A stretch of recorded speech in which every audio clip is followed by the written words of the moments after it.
Hi guys! Welcome back to my channel. Again, my name is Jap. Kumusta po kayong lahat? So yan guys, maraming salamat po pala sa walang sawang pagsubaybay sa ating daily love reading. And kung ikaw ay bago pa lang sa ating channel, mag-subscribe na po kayo. Then i-click mo na rin yung ating notification bell para lagi kang updated sa ating mga bagong upload. And by the way guys, sa mga interesado naman sa private reading, nasa description box below. Yung link ng Facebook ko, yan i-message nyo na lang ako guys, okay? So, tignan natin kanina bang love reading etong masasagap natin ngayon. Kanina bang love reading itong masasagap natin ngayon?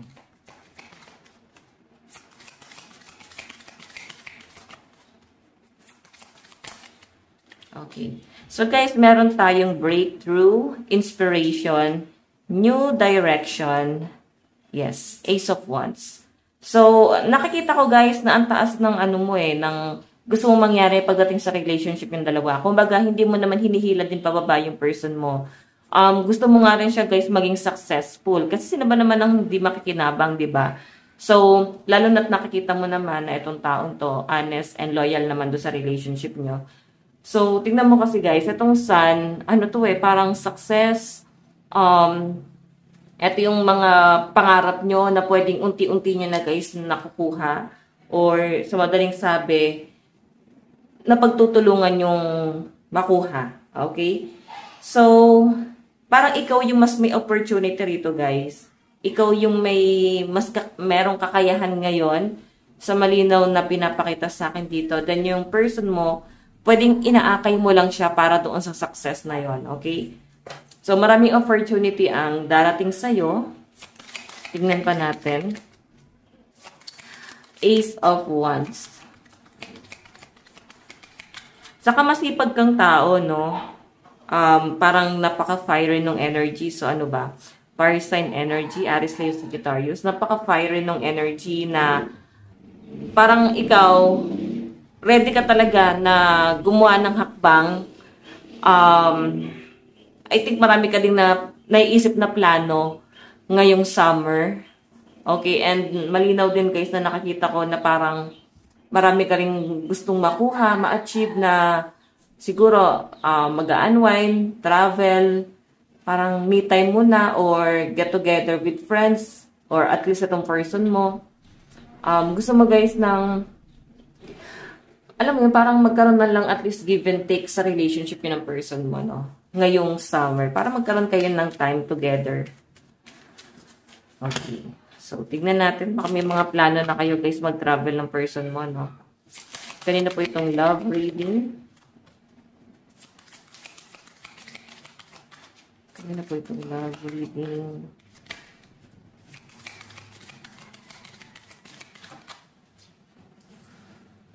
Okay, so 5 of Wands. Minsan, may pagtatalo kayo ng person mo. Hindi naman siya guys totally nagiging perfect, no? Lalo na ikaw, mitikulosa, nakikita ko sa'yo. Like, hindi ka lang nakapokus dun sa love life. Nakapokus ka dun sa magagandang plano nyo sana. Nakapokus ka dun sa improvement nyong dalawa. So, ikaw, bilang napaka-independent and sobrang strong ng energy mo, ang gusto mo rito, maging matapang din tong taong to. Pero ang nakikita ko kasi guys, hindi naman totally dumidepende, pero parang ganun yung nangyayari, no? Na ikaw yung inaantay niyang may mangyari sa'yo. So parang nakakahiya kasi sa side niya. Na parang, lalo na kung ikaw babae, parang nahihiya siya dun sa side niya na parang mas mataas ka sa kanya. And pag ikaw yung nagagalit, bumababa yung tingin niya sa sarili niya, no? Na parang, mas may knowledge ka, mas madali mong nakukuha yung mga gusto mo, nais mo, nang ganon kadali, no? Kaya ikaw parang naiinis ka kasi siguro binubuisit ka niya, no? Nape-pressure ka. Sabihin na natin na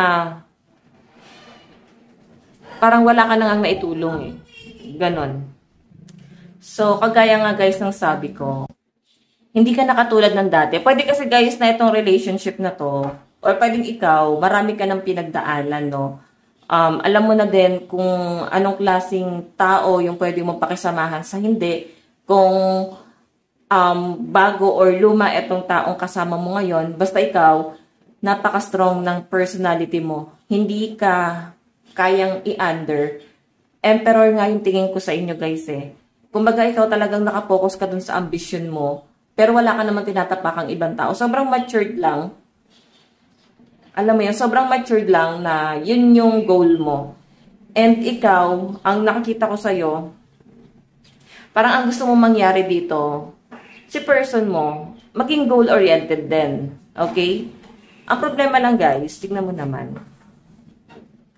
Conflict, clash of egos, fight. So, nagkukos siya ng pagtatalo kasi pwedeng nagbibigay ka lang guys ng knowledge or opinion sa kung ano dapat gawin ng person mo or pwedeng nagde-demand ka na rin kasi pwedeng matagal na eh. Tapos parang walang nangyayari, no? Walang tulong. Parang mas tumutulong ka pa. Walang improvement doon sa taong yon. Okay? Yun yung malinaw na nakikita ko dyan. So, I think, parang ano siya, medyo nabibigatan ka na sa taong to. Nabibigatan ka ng bitbitin siya. Parang, saan na tayo patungo, no? Tama pa ba to? Baka hindi na to tama. Parang ganon. So, hindi naman to guys conflict talaga. Kaya mo naman guys bitawan na tong taong to. Lalo na at kung meron siya mabigat na problemang binigay sa inyo, pwedeng nagkaroon guys ng mga cheating, tapos umaasa naman pala siya sa inyo. So, literal guys na batugan na tong taong to. Okay? Mag-focus ka na lang sa career mo since ito yung pinapakita rito. Puro sakit lang din ng ulo yung ibibigay sa inyo. So, I think, kahit hilahin mo pataas yan, kung hindi niya naman guys tutulungan yung sarili niya na iangat yung sarili niya, saan pa ito papunta? Diba? Tingnan pa natin.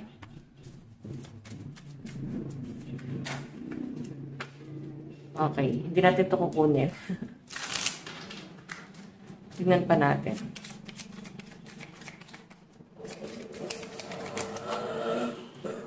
So, meron tayong burnout, uphill battle, taken for granted, 10 of Wands.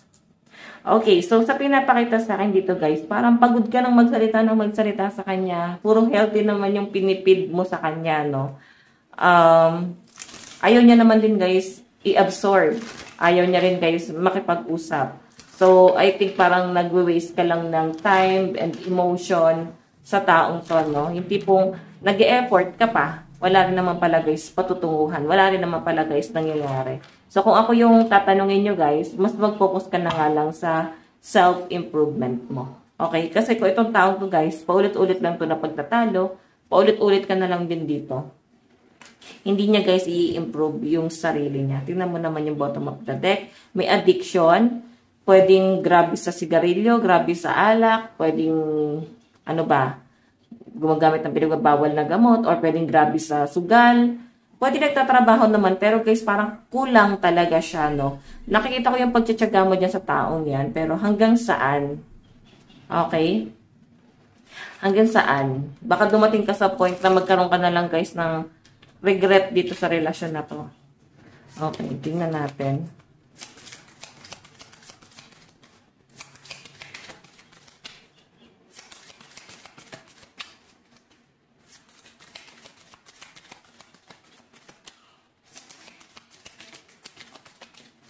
Okay.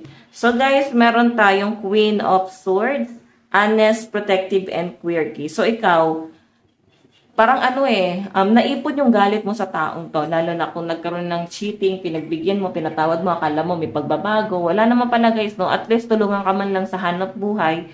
Pwedeng pati yun guys, hindi naman niya guys nagagawa, no? Pwedeng hindi ka naman talaga natutulungan itong taong to. Pero sabihin na natin na mas mahilig siya sa kasiyahan. Oo. Ikaw matalino ka, Queen of Swords or King of Swords yung energy. Logical itong taong to. Sobrang pinoprotektahan mo yung circle mo, especially yung family mo. Sobrang pinoprotektahan mo sila dito sa taong to, no? Like, pag meron ka guys hindi nakitang hindi maganda dito sa relasyon na to, let go mo to. Pero grabe yung pagtsatsagang gagawin mo dito, no? Parang nag-aantay ka talaga na meron siya guys mabago, no? Or at least baguhin niya man lang kung ano yung iniisip mo sa kanya. Ayan. Grabe yung init guys, no? Ayan, napakuha ko ng tissue. Ayan. Ingat kayong lahat guys. Lalo sa mga nag-aalay lakad or sa mga nag-alay lakad. Dati nagaganyan din ako. Yung, ano ba, simula Caloocan hanggang San Jose, Bulacan. Parang 8 hours namin nilalakad. Ngayon tumatanda na, hindi na natin guys kaya. Okay, pero sa mga kabataan, baka kaya pa yan. By the way, balik tayo sa topic. Ayan. Sige, tignan natin kanina pa itong love reading. Ano pa po yung ipapakita rito, spirit guide.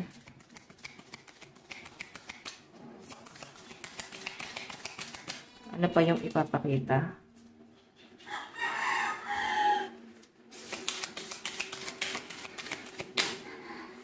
Meron tayong 7 of coins. Grabe, no?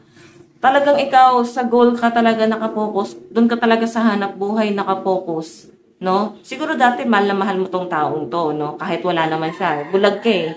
Okay, hindi mo naman guys nakikita kung ano yung mali sa kanya. Pero siguro, nung nabigyan ng second chance, pwede matagal kayong separated na tong taong to. Then ngayon parang mas nakikita mo. Talagang wala siya nagiging silbi talaga sa inyo. Ano ba na itutulong niya? Ano ba yung naiaambag niya ngayon? Pwedeng nakukubra mo eh. Oo, natutuos mo eh. Tignan mo, mag-isa ka lahat dito oh. Meron kayo dito magkasama pero nagtatalo pa kayo guys. And basahin natin, persistence, manifesting ideas, hard work, pace. So marami kang binabayaran pag ikaw yung breadwinner. Yun yung parang mga kino-consider mo dito. Okay?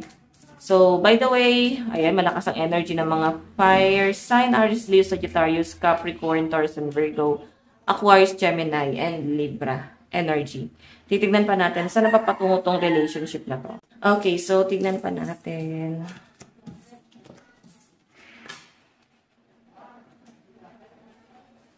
Okay.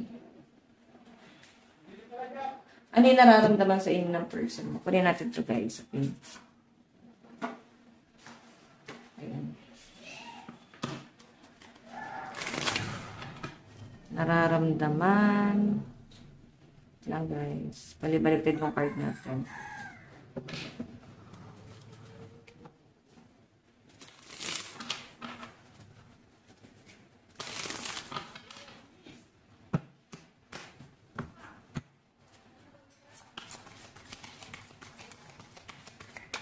Nararamdaman. Oops. So guys, meron tayong upheaval. Nararamdaman niyang hindi na tama tong relasyon na to. Nararamdaman niyang parang papunta na siya guys sa hiwalayan, no? Parang paulit-ulit lang na scenario. Like, magbabate, mag-aaway, magbabate, mag-aaway. So parang walang improvement. Lalo na sa mga in relationship dito guys. Yung iba sa inyo, pwedeng wala pa naman kayong anak or kung may anak kayo. Ang pinapakita sa akin guys, kahit parang pilitin nyo na ayusin pa tong relasyon na to, kung toxic na at hindi mabago yung pananaw, like, ikaw, hindi mo na gusto yung mga ginagawa niya, talagang mag-i-end at mag-i-end to. Nararamdaman din ng person mo eh. Humahanap lang din to guys ng parang time para umalis dito sa relasyon na to. Or sabihin na natin guys, na gusto man niyang itama, ginagawa pa rin naman niya guys ng paraan eh. Pero, yun nga, unti-unti kasi guys, bumababa yung tingin niya sa sarili niya. Okay? Tignan natin.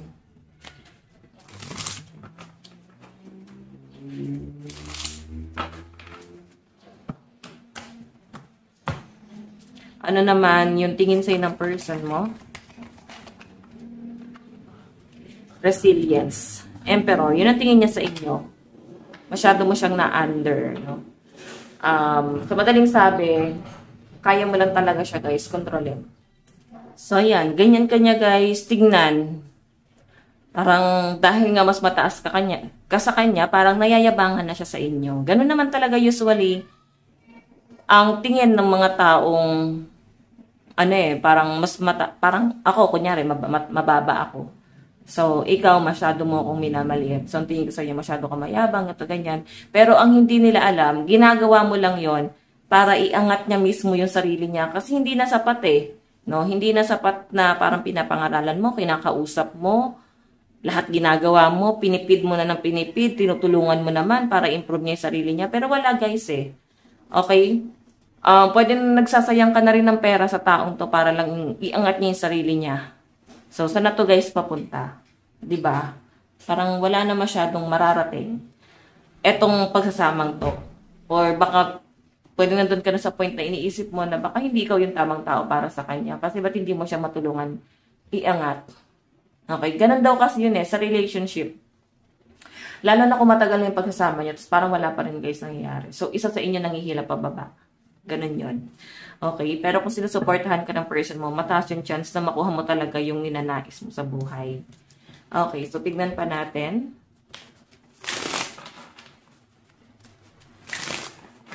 Ano naman yung magiging action ni person dito sa relationship na to? Meron tayong anxiety, di ba? Puro lang ganun puro emosyon, nagiging frustrated, nai-stress, puro ganun lang guys. Nape-pressure na siya sa sarili niya, no? Nape-pressure na siya na parang hindi niya guys nakukuha yung mga gusto niya. Bakit parang ang bagal? Ba't ang tagal? Ganyan lang nakikita ko sa kanya dyan. So, medyo frustrated yung energy niya na rito. And wala siyang ginagawa kasi, ayan, mas gusto niya na lang guys na mag-emote dito. Okay? Pero nandun yung kagustuhan niya. So, wag lang sana guys dumating sa point na sa kagustuhan niyang makuha or maibigay yung stability para sa'yo at sa pamilya niya, makagawa siya guys ng mali, no? Pwede hindi lang din naman ikaw yung nagpe-pressure sa person mo. Baka kasi ka-live-in mo to, no? Or pwede naging asawa mo talaga. Pwedeng pamilya din. Okay? Pwede ang dami niya na guys talagang pagkakamali. Ayan. Tignan natin ano naman yung magiging outcome. Meron tayong efficiency, apprentice of gems, ace of pentacles. So, siguro, hindi ko na kasi guys nakakita na parang nadadaan pa sa usapan parang kahit anong gawin mo, parang wala namang improvement. Siguro hayaan mo na lang. Pero I think parang hindi niya ginagawa Ang ginagawa niya na lang kasi rito guys, pinaninindigan na lang talaga niya na hanggang dito na lang siya. Yan ang malinaw na nakikita ko sa kanya. Okay, so tignan natin guys yung zodiac sign sa side ni person. Meron tayong Taurus, Pisces, Capricorn, Leo, Libra, and Sagittarius. Meron tayong Leo, Sagittarius, Virgo, Scorpio, Libra, and Capricorn. Okay, Leo, Capricorn, Sagittarius, Libra, and Pisces, Taurus. Ayan, yun yung mga powerful na zodiac sign. Lalo na kung paulit-ulit yung zodiac sign. Okay. Sa side mo, ano yung nararamdaman mo sa person mo? Ano yung nararamdaman mo sa person mo? So, by the way, guys, ayan, comment lang kayo dyan sa baba. Kine-cleanse natin yung mga nagko-comment na yan. Okay, kine-cleanse ko. Hindi ko na lang, guys, inuulit-ulit sabihin ba kasi, alam mo yun, baka sabihin niya pa ulit-ulit naman ako. Lalo na, ayan, kung ikaw ay matagal nang nanonood sa akin, so alam niyo na yan, guys. Okay, so thank you sa mga nagko-comment. Binabasa ko yan. And kine-cleanse ko kayo na tuluyan na kayong mag-heal. Okay, so sinasama ko kayo sa mga manifestation ko. Kahit marami pa yung nagko-comment. Kahit umabot pa ng 400 kang nagko-comment na yan. Okay, so tignan natin sa side mo ano naman yung nararamdaman mo sa person mo. Receive.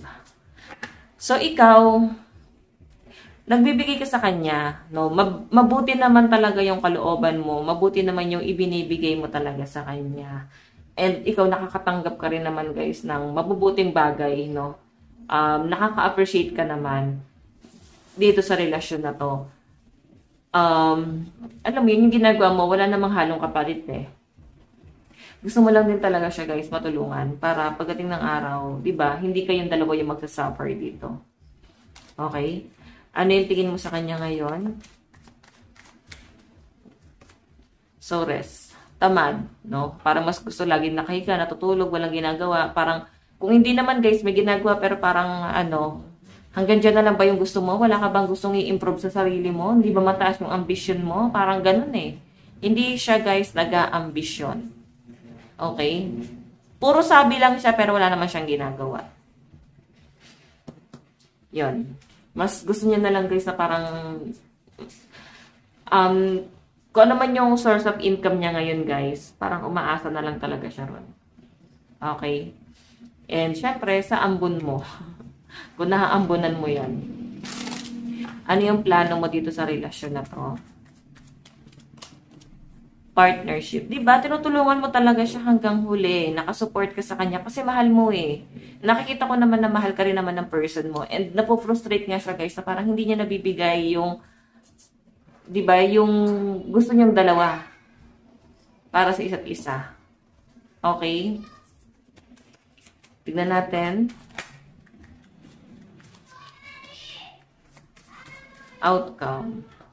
Meron tayong collaboration. So, ikaw, nakakita ko, marami kang, connection.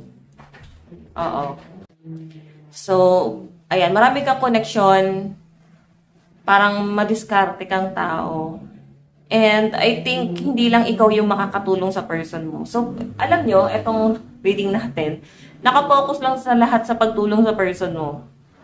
Oo. Eto sabihin ko sa inyo guys kahit gusto mong tulungan yung isang tao, kung di niya naman tutulungan yung sarili niya, nonsense.